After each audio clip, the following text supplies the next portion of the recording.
Hello everyone. Welcome to Jwalba coaching classes. तो बेटे इस वीडियो में हम मेटल एंड नॉन मेटल का क्विक रिवीजन करेंगे और क्लास 10th के लिए और हर इम्पॉर्टेंट चीज को हम कवर करेंगे यहाँ पे। ठीक है, तो चलिए पहला देखते हैं फिजिकल प्रॉपर्टीज। तो फिजिकल प्रॉपर्टीज का मतलब क्या होता है कि भैया देखने में कैसा है, फिजिकली बिहेव कैसा कर रहा है। ठीक है, तो मेटल्स एंड नॉन मेटल्स के बारे में, दोनों के बारे में पढ़ रहे हैं। तो मेटल्स कैसे होते हैं? शाइनी होते हैं। ठीक है, लस्ट्रस होते हैं, मतलब चमक होती है। वहीं पे नॉन मेटल्स कैसे होते हैं? डल होते हैं। मेटल्स हार्ड होते हैं, अगर आप देखोगे तो वो कैसा होगा? हार्ड होगा। वहीं पे नॉन मेटल्स कैसे होते हैं बेटे? ब्रिटल होते हैं। मेटल्स मेलिएबल होते हैं, मतलब अगर आपने उसे हैमर से हिट किया तो उसे कन्वर्ट कर सकते हैं हम शीट में। वहीं पे नॉन मेटल्स नॉन मेलिएबल होते हैं। डक्टाइल मेटल्स डक्टाइल होते हैं, मतलब हिट करके उन्हें वायर में कन्वर्ट किया जा सकता है। ठीक है, और नॉन मेटल्स नॉन डक्टाइल होते हैं। मेटल्स गुड कंडक्टर होते हैं, वहीं पे नॉन मेटल्स पुअर कंडक्टर होते हैं। ठीक है, मेटल्स सोनोरस होते हैं, मतलब जैसे आप उसे हिट करोगे तो उसमें रिंगिंग साउंड प्रोड्यूस होता है। ठीक है, तो यहाँ पे कुछ हमारे पास कुछ एक्सेप्शंस हैं। किसके? मेटल्स के। कि देखो मतलब कुछ जनरल एक्सेप्शंस हैं, सॉरी खाली मेटल्स के नहीं बाकियों के भी हैं। जैसे मरकरी। मरकरी क्या होता है? वैसे हमने पढ़ा कि भी ये कैसा होता है? मेटल्स जनरली सॉलिड होते हैं, लेकिन मरकरी कैसा होता है? लिक्विड होता है। Gallium and caesium melt on palm, मतलब इनका मेल्टिंग पॉइंट जनरली कैसा होता है? हाई होता है, लेकिन गैलियम एंड सीजियम का मेल्टिंग पॉइंट इतना कम होता है कि भैया जैसे आप उन्हें हथेली पे रखोगे तो वो क्या हो जाएंगे? मेल्ट हो जाएंगे। ठीक है, आयोडीन कैसे होते हैं? ये क्या नॉन मेटल है? क्या बेटे? नॉन मेटल है। और कैसा? लस्ट्रस। जैसे कि हमने पढ़ा कि ये कैसे होते हैं? डल होते हैं, नॉन लस्ट्रस होते हैं। लेकिन आयोडीन कैसा होता है? लस्ट्रस होता है। ठीक है, नॉन मेटल्स जनरली सॉफ्ट होते हैं, लेकिन डायमंड एक ऐसा नॉन मेटल है जो कैसा है? हार्ड है। ठीक है, मेटल्स जनरली हार्ड होते हैं, लेकिन सोडियम, पोटेशियम, लिथियम ये कैसे होते हैं? सॉफ्ट होते हैं, और इतने सॉफ्ट होते हैं कि हम इन्हें नाइफ से भी कट कर सकते हैं। तो ये थी थोड़ा सा फिजिकल प्रॉपर्टीज। अगला है केमिकल प्रॉपर्टीज, जो कि बहुत ज्यादा इंपॉर्टेंट है। तो पहला है कि भैया मेटल को अगर हम बर्न करते हैं ऑक्सीजन के साथ, किसके साथ? ऑक्सीजन के साथ, तो मिलता है हमें क्या? मेटल ऑक्साइड मिलता है, जो कि कैसा होता है नेचर में? इसका नेचर कैसा होता है? बेसिक। ठीक है, जैसे कॉपर है। ठीक है, जब हम कॉपर को बर्न करेंगे तो नो बर्न, मतलब जलता नहीं है। क्यों नहीं जलता? क्योंकि कॉपर के सरफेस पे क्या होती है? कॉपर ऑक्साइड की लेयर जमी हुई होती है।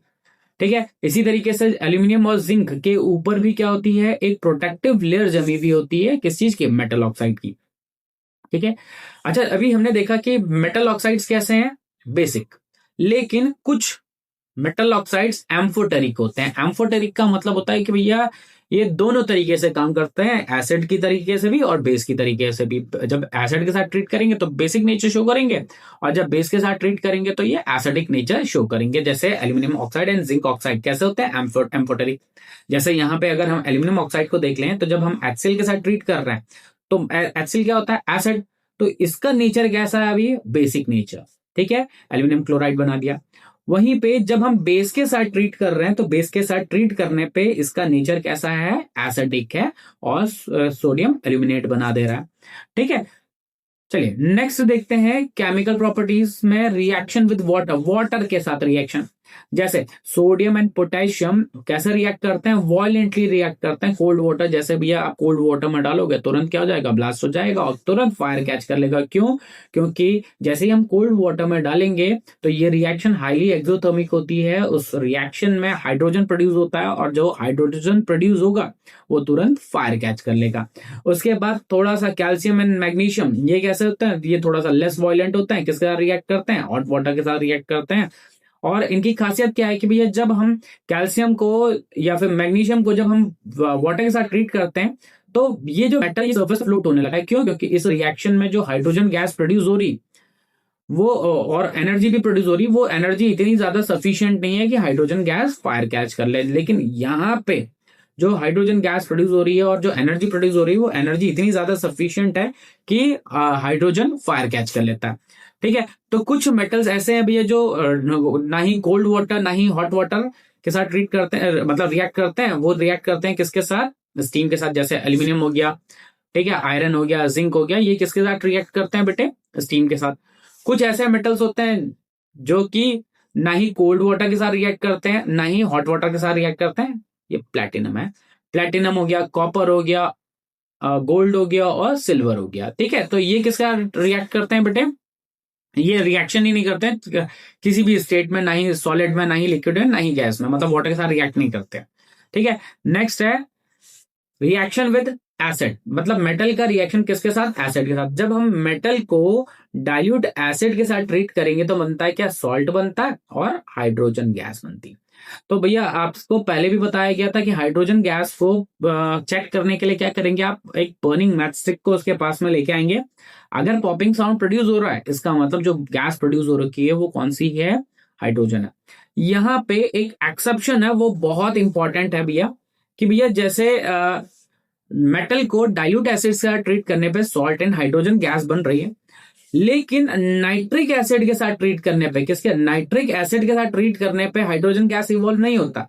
क्यों? क्योंकि जो ये नाइट्रिक एसिड है, ये कैसा होता है बेटे? एक स्ट्रॉन्ग ऑक्सीडाइजर होता है, स्ट्रॉन्ग ऑक्सीडाइजिंग एजेंट होता है। वो H2 को ऑक्सीडाइज कर देता है, किसमें? H2O में, और खुद रिड्यूस हो जाता है। खुद क्या हो जाता है? रिड्यूस हो जाता है। तो जो HNO3 होता है, जब हम उसे मेटल के साथ ट्रीट करते हैं तो हाइड्रोजन गैस प्रोड्यूस नहीं होगा, वाटर प्रोड्यूस होगा। ठीक है, अच्छा एक एक्सेप्शन है कि मैग्नीशियम एंड मैग्नीज बहुत डाइल्यूट HNO3 के साथ रिएक्ट कर जाते हैं। कौन? Magnesium and manganese. ठीक है, और रिएक्ट करके हाइड्रोजन गैस दे देता है, लेकिन बाकी नहीं देते हैं। ठीक है, अच्छा यहाँ पे एक और टर्म है एक्वारीजिया, ये भी काफी इंपॉर्टेंट है कि एक्वारीजिया क्या है। इसे हम रॉयल वाटर भी कहते हैं। इसको प्रिपेयर करने के लिए क्या करते हैं? कंसंट्रेटेड HCl और कंसंट्रेटेड HNO3 को मिक्स करते हैं, किस रेशियो में? 3:1 के रेशियो में। इसका मतलब HCl को हमने 3 लेना है और HNO3 को, कंसंट्रेटेड HNO3 को हमने 1 पार्ट लेना है। ठीक है, इसको हम रॉयल वाटर कहते हैं। ठीक है, ये इतना ज्यादा स्ट्रांग होता है कि भैया ये वाटर, गोल्ड एंड प्लैटिनम, इनको भी डिसॉल्व कर लेता है। ठीक है, नेक्स्ट है रिएक्टिविटी सीरीज। अब रिएक्टिविटी सीरीज क्या है? चाहिए कुछ टर्म्स। ठीक है, इसको हटा देते हैं। ठीक है, रिएक्टिविटी सीरीज। अब ये रिएक्टिविटी सीरीज क्या भी है कि इसमें हमने मेटल्स को अरेंज कर रखा है, कैसे? उनकी रिएक्टिविटी के हिसाब से। जैसे जैसे नीचे आएंगे रिएक्टिविटी क्या होती जाती है? कम होती जाती है। आपने इसको याद करने का ट्रिक भी सीखा होगा, केदारनाथ का माली आलू जरा फीके से पकाता है, क्योंकि हरी आएगा और पीटेगा, पीटी लास्ट में प्लेटिनम भी होता है। तो नीचे वालों की रिएक्टिविटी क्या होती है? कम होती है। ऊपर वालों की रिएक्टिविटी क्या होती है बेटे? ज्यादा होती है। ठीक है, तो ये यूज किए, जो ये रिएक्टिविटी सीरीज यूज किया जाता है किसमें? डिस्प्लेसमेंट रिएक्शन में। जैसे Fe हमारे पास कॉपर सल्फेट के साथ यूज करते हैं। तो देखो, जैसे हमने क्या किया, एक आयरन नेल लिया और उसको कॉपर सल्फेट में डाल दिया, तो कहते हैं कि कॉपर सल्फेट का कलर क्या हो गया? फेड हो गया। क्यों हो जाता है कॉपर सल्फेट का कलर फेड?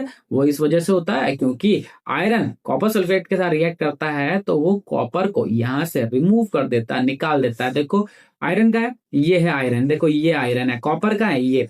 तो ऊपर वालों के पास इतनी ताकत होती है कि वो नीचे वालों को क्या कर सकते हैं? डिस्प्लेस कर सकते हैं बेटे। ठीक है, चलिए नेक्स्ट देखते हैं, how do metals and non metals react. मतलब metals and non metals react कैसे करते हैं? तो देखो, रिएक्शन का बेसिक पर्पस है स्टेबिलिटी को अचीव करना। किसको अचीव करना? स्टेबिलिटी को अचीव करना, रिएक्शन का सबसे बेसिक पर्पस।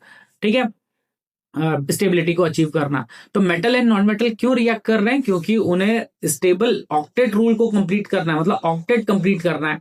ठीक है, जैसे हमारे पास ये एग्जांपल है, जैसे Na, इसके आउटर मोस्ट शेल में कितने इलेक्ट्रॉन्स हैं? एक है। Cl है, Cl के आउटर मोस्ट शेल में कितने इलेक्ट्रॉन्स हैं? टोटल 7 इलेक्ट्रॉन्स हैं। अब ऑक्टेट के हिसाब से इसको 7 इलेक्ट्रॉन्स की जरूरत है। अब इसको 7 इलेक्ट्रॉन्स तो भैया कहीं से मिलेंगे नहीं, बात समझ रहे हो? इसको 7 इलेक्ट्रॉन्स कहीं से नहीं मिलेंगे। ठीक है, तो 7 इलेक्ट्रॉन्स नहीं मिलेंगे, तो अब ये इलेक्ट्रॉन्स नहीं मिलेंगे तो ये क्या करेगा बेटे? ये अपना इलेक्ट्रॉन डोनेट कर देगा, Cl को डोनेट कर देगा। क्या करेगा? Cl को डोनेट करेगा। अब ये खुद कन्वर्ट हो जाएगा, सोडियम खुद कन्वर्ट हो गया कैटायन में, और उसने कन्वर्ट कर दिया Cl को किस में? एनाइन में। Cation positively charge, A9 negatively charge, इनके बीच में एक electrostatic force, strong electrostatic force लगेगा, जो इनको क्या कर लेगा? बांध के रखेगा बेटे। ठीक है, तो इनके बीच में एक बॉन्ड बन जाएगा। इस बॉन्ड को हम क्या कहेंगे बेटे? Ionic bond. और आयनिक बॉन्ड बनता है कैसे है बेटा? आयनिक बॉन्ड बनता है बाय ट्रांसफर ऑफ इलेक्ट्रॉन्स की वजह से। ठीक है, अच्छा अगला है properties of ionic compound. Ionic compound की प्रॉपर्टीज, जैसे फिजिकल नेचर। फिजिकल नेचर कैसा है कि ये होते हैं हार्ड होते हैं, कैसे होते हैं? सॉलिड होते हैं, हार्ड होते हैं। क्यों? क्योंकि इनमें स्ट्रॉन्ग अट्रैक्शन होता है। क्या होता है? इनमें स्ट्रॉन्ग अट्रैक्शन होता है। इनका मेल्टिंग पॉइंट कैसा होता है? हाई होता है। क्यों? क्योंकि भैया सेम वही चीज कि इनका मेल्टिंग पॉइंट कैसा होता है? स्ट्रॉन्ग होता है। तो अगर आपको इसको ब्रेक करना होगा तो क्या करना पड़ेगा? ज्यादा एनर्जी की जरूरत पड़ेगी। अगला, ये वाटर में सोल्यूबल होते हैं। क्यों? क्योंकि जैसे ही वाटर में डिसॉल्व करेंगे तो इनके बीच का जैसे NaCl है, इनके बीच का जो बॉन्ड होता है वो टूट जाता है। लेकिन ये इनसॉल्यूबल होते हैं किसमें? केरोसिन एंड पेट्रोल में सॉल्यूबल नहीं होते हैं।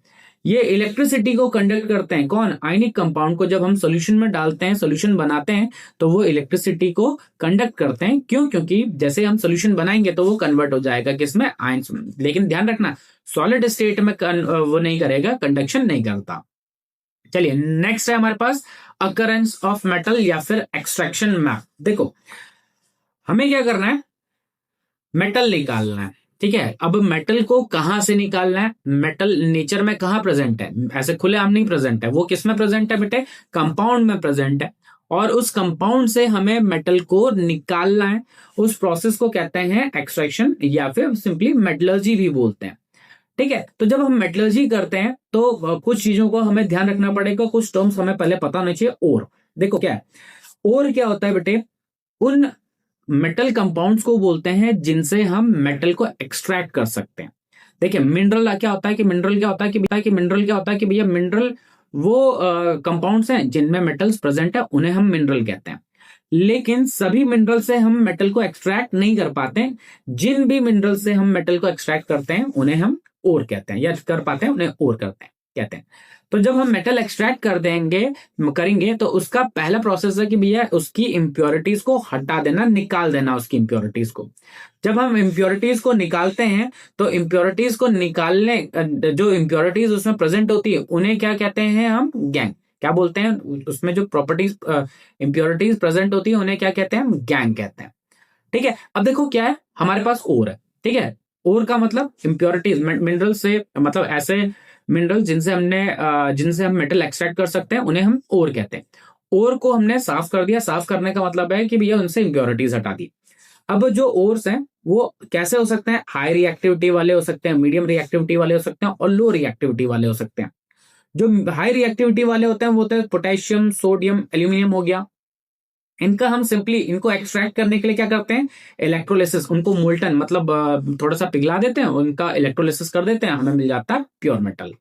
वहीं पे मीडियम रिएक्टिविटी वाले क्या है? जैसे जिंक हो गया और आयरन हो गया, मीडियम रिएक्टिविटी वाले होंगे। अब जो मीडियम रिएक्टिविटी वाले होते हैं उनके और कार्बोनेट के ओर्स भी हो सकते हैं, सल्फाइड के ओर्स भी हो सकते हैं। जो कार्बोनेट के ओर्स होते हैं उनका हम करते हैं कैल्सिनेशन। वहीं पे सल्फाइड के ओर्स का करते हैं हम रोस्टिंग। तो कैल्सिनेशन एंड रोस्टिंग से हमें मिलता है क्या? ऑक्साइड। ऑक्साइड का हम करते हैं रिडक्शन, किसका किसका यूज करके? कार्बन का कार्बन का यूज करके रिडक्शन करते हैं और हमें मिल जाता है क्या? प्योरिफाइड और मिल जाता है, मतलब मेटल मिल जाता है। वहीं पे लो रिएक्टिविटी वाले जो होते हैं, लो रिएक्टिविटी वाले जो होते हैं जैसे कॉपर हो गया और मरकरी हो गया, इनके जो ओर्स प्रेजेंट होते हैं जनरली वो सल्फाइड ओर्स होते हैं। सल्फाइड के लिए क्या किया जाता है? रोस्टिंग किया जाता है। रोस्टिंग करने से क्या मिलेगा हमें? रोस्टिंग करने पे ऑक्साइड मिलेगा और सेम वही ऑक्साइड मिलेगा। ऑक्साइड का क्या करेंगे? रिडक्शन करेंगे और सिंपली हमें मेटल मिल जाएगा। ठीक है, अब देखिए पहला जो स्टेप मैं बता रहा था, enrichment of ore. Enrichment of ore का मतलब यहाँ पे हम जो पढ़ रहे हैं वो मीडियम रिएक्टिविटी के बारे में पढ़ रहे हैं, एनरिचमेंट कर रहे हैं। एनरिचमेंट में पहले हमने क्या काम किया? इंप्योरिटीज को रिमूव कर दिया। उसके बाद क्या किया? जो हमारे पास जो ओर प्रेजेंट है उसका हम रोस्टिंग और कैल्सिनेशन करेंगे। डिपेंड करता है किसके बेसिस पे? डिपेंड करता है कि भैया ओर्स कौन सा है। अगर सल्फाइड ओर है तो हम रोस्टिंग करेंगे, कार्बोनेट ओर है तो हम कैल्सिनेशन करेंगे।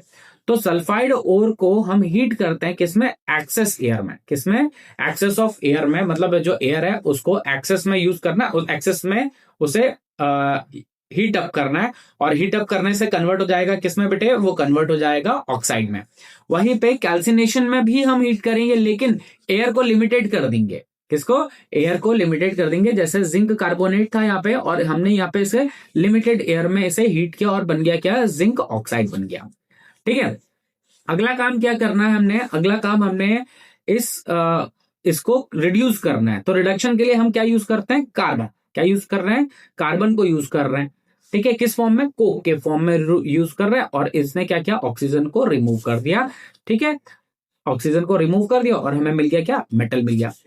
ठीक है, अब कुछ और इंपॉर्टेंट चीजें हैं जरा देखनी है, जैसे स्पेशल रिएक्शंस एंड इलेक्ट्रोलिसिस, जैसे कि ये भैया ये बहुत इंपॉर्टेंट है, थर्माइट रिएक्शन, ये बहुत इंपॉर्टेंट रिएक्शन है, थर्माइट रिएक्शन। थर्माइट रिएक्शन में क्या करते हैं हम, displacement of iron by aluminium, aluminium से आयरन को डिस्प्लेस करते हैं। जैसे देखो ये जो रिएक्शन दिख रही है ये क्या है, ये थर्माइट रिएक्शन है कि Fe2O3 था, इसमें हमने एल्यूमिनियम यूज किया, एल्यूमिनियम ने Fe को रिमूव कर दिया और इसकी पोजीशन ऑक्यूपाई कर ली। ठीक है, ये जो रिएक्शन होती है ये बहुत हाईली एक्सोथर्मिक रिएक्शन होती है, इतनी हाईली होती है कि भैया जो मेटल प्रोड्यूस हो रहा है वो क्या रहा है, लिक्विड फॉर्म में हो रहा है। ठीक है, लिक्विड फॉर्म में प्रोड्यूस हो रहा है। इस रिएक्शन को यूज किया जाता है किसमें, रेलवे ट्रैक्स को ज्वाइन करने में भी यूज किया जाता है। ठीक है, तो ध्यान रखना, पूछा भी आता है भैया बहुत बार कि भैया रेलवे ट्रैक्स को जोड़ना है हमें, तो उसके लिए कौन सा रिएक्शन यूज करेंगे, तो थर्माइट रिएक्शन यूज करते हैं। ठीक है, अगला है हाई रिएक्टिविटी मेटल्स। अभी मीडियम रिएक्टिविटी वाला देख लिया था अब हमने हाई रिएक्टिविटी वाले मेटल्स की बात कर रहे हैं। तो इनको हम रिड्यूस नहीं कर पाते, किससे, कार्बन से रिड्यूस नहीं कर पाते हैं इनको, डायरेक्टली हम क्या करते हैं, इनका इलेक्ट्रोलिसिस करते हैं। जैसे NaCl था, हमने इसका रिडक्शन किया तो देखो ये क्या है, कैथोड पे मिल गया क्या हमें, कैथोड पे हमें मेटल मिल जाता है और एनोड पे हमें गैस मिल जाती है। तो देखो यहां पे हमने रिडक्शन कर लिया और प्योर मेटल हमें मिल गया। ठीक है, अब लास्ट जो प्रोसेस होता है वो होता है रिफाइनिंग का प्रोसेस। कौन सा प्रोसेस होता है, रिफाइनिंग। रिफाइनिंग में क्या होगा कि जो मेटल हमारे पास मिला है हमें, वो क्या है, वो प्योर नहीं होगा, बहुत बारी वो क्या होगा, प्योर नहीं होगा। तो उससे हमें क्या करना पड़ेगा, उससे हमें इम्प्योरिटीज को रिमूव करना पड़ेगा, और इम्प्योरिटीज को रिमूव करना पड़ेगा, उस प्रोसेस को क्या कहते हैं हम, रिफाइनिंग कहते हैं। अब रिफाइनिंग के लिए क्या करेंगे कि भैया जैसे जो मेटल, जो इम्प्योर मेटल है उसको हमने बना दिया क्या, एनोड बना दिया, उसको क्या बनाया हमने, एनोड। और कैथोड बना दिया उसी का, मतलब कोई प्योर मेटल लिया, मतलब वही वाला प्योर मेटल लिया और बहुत थिन वाला, उसको क्या किया हमने, कैथोड बना दिया। अब इसके थ्रू इलेक्ट्रिसिटी पास करवाया तो क्या होगा, ये आयंस में कन्वर्ट होगा और धीरे धीरे वो मेटल इस पे डिपॉजिट होने लगेगा। ठीक है, और ये जो दिख रहा है ना, जो एनोड, ये क्या होता जाएगा, ये थिन होता जाएगा, और जो कैथोड है ये थिक होता जाएगा। क्या होता जाएगा बेटे, थिक। अब इससे जो इम्प्योरिटीज निकल रही थी वो कहाँ होने लगेगी, डिपॉजिट नीचे बॉटम पे डिपॉजिट होने लगेगी। इन इम्प्योरिटीज को क्या कहते हैं, इन इम्प्योरिटीज को एनोड मड कहते हैं बेटे। ठीक है, अगला है हमारे पास कोरोजन एंड रस्टिंग एक्सपेरिमेंट। मतलब ये कोरोजन आपको पहले भी बताया कि भैया अगर आपने मेटल को एयर, मॉइस्ट एयर या एयर एंड वाटर के कांटेक्ट में रख दिया तो क्या मिलेगा हमें मिलेगा भैया क्या, रस्ट मिलेगा। वो जो आयरन के नेल्स हैं उन पे एक ब्राउन कलर का सब्सटेंस जुड़ जाएगा, चिपक जाएगा, उसे हम क्या कहते हैं, रस्ट। अब देखो एक एक्सपेरिमेंट किया गया कि भैया हमने लिया तो वाटर है, वाटर में इस तरीके से नेल्स को तो डाल दिया, लेकिन हमने ऊपर क्या डाल दिया, ऑयल डाल दिया। ऑयल डालने से क्या होगा, इससे एयर का कांटेक्ट क्या हो गया, टूट गया। अब एयर का कांटेक्ट टूट गया तो इसका ऑक्सीडेशन नहीं हो पाया। वहीं पे अगर हमने खाली ड्राई एयर लिया हुआ, क्या लिया हुआ, ड्राई एयर, तो ड्राई एयर से भी नो रस्ट। तो रस्टिंग के लिए एयर एंड वाटर दोनों का होना जरूरी है। ठीक है, तो जिसमें जैसे देखा होगा आपने, जो सिल्वर है वो क्या होता है, वो ब्लैक हो जाता है बहुत बार, किसके वजह से, कोरोजन एंड रस्टिंग की वजह से। कॉपर होता है वो ग्रीन कलर का हो जाता है, किसकी वजह से, कोरोजन एंड रस्टिंग की वजह से। ठीक है, नेक्स्ट है हमारे पास प्रिवेंशन एंड एलॉय। क्या है एलॉय, एलॉय क्या होता है बेटे, दो चीजों का मिक्सचर होता है, उसे हम क्या कहते हैं, दो मेटल्स हैं उनको हम मिक्स करते हैं कुछ पर्टिकुलर पोर्शन में, वो कहलाता है एलॉय। जैसे ब्रास क्या है, एलॉय है। ब्रॉन्ज क्या है, ब्रॉन्ज क्या है, एलॉय है। सोल्डर क्या है, एलॉय है। स्टेनलेस स्टील क्या है, ये भी एलॉय है। एमलगम क्या होता है, ये भी एलॉय है, किसका है, लेकिन मरकरी का एलॉय है।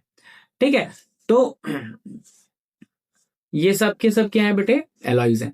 अच्छा, अब बहुत बार कि भैया अभी मैंने आपको बताया कि रस्ट है, रस्ट को बचाना है, रस्ट से बचाना है, सॉरी, रस्ट से बचाना है किसको, जो मेटल्स है उनको रस्ट से बचाना है। तो उसके लिए हम क्या करेंगे, पेंटिंग कर देते हैं। पेंटिंग का मतलब है कि भैया जो मेटल लिया उसके ऊपर पेंट अप्लाई कर लो, ऑयल या ग्रीस अप्लाई कर लो, या फिर गैल्वेनाइजेशन कर लो। गैल्वेनाइजेशन भी क्या होता है, जिंक की कोटिंग करते हैं इसमें।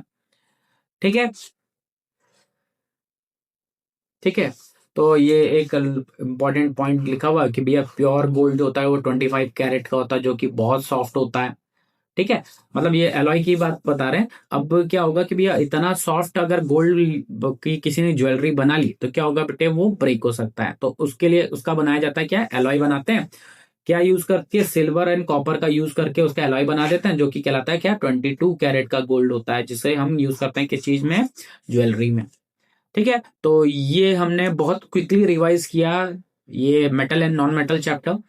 ठीक है, तो आज के इस वीडियो में बच्चों इतना ही करेंगे। नई वीडियो में मिलेंगे कुछ और चैप्टर कुछ और टॉपिक के साथ। तब तक बने रहिए ज्वाल्पा कोचिंग क्लासेस के साथ। Till then bye bye.